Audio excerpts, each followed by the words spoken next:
Well, hello guys and welcome to another tutorial in which we are going to explain the last two types of loops, which are while and do while loops. And actually they are very similar to each other except in one small difference that we are going to know together.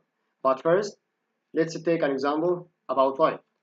As we here create an integer x, for example, and say while x that is less than 10, and inside the body of while, for example, we say system.out.println x and say x plus plus. If we run this, it gives me from 0 to 9. But what if we just remove such a line and run it again? It gives me something that is called the infinite loop. This loop will run forever as x doesn't change at all. It began 0 and it will remain 0 as nothing would change it. And to end this, we just click on this red button, and if we return it again and run it again from 0 to 9. Also, if we do this, instead of plus plus, let's make it minus minus.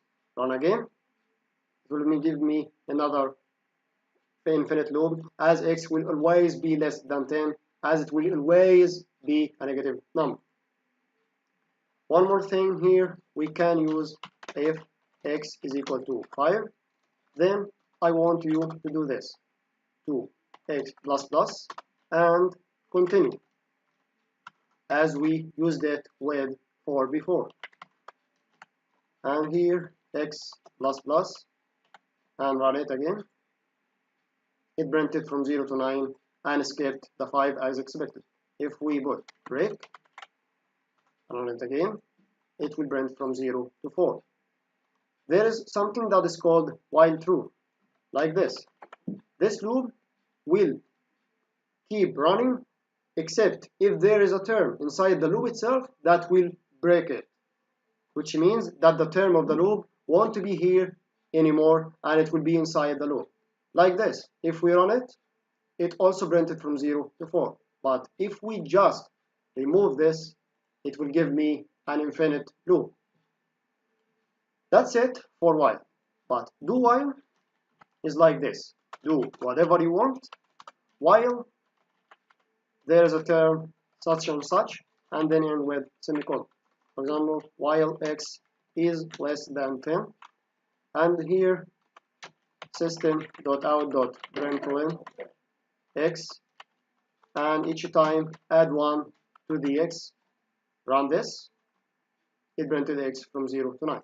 And the same thing we can use continue and break as we saw.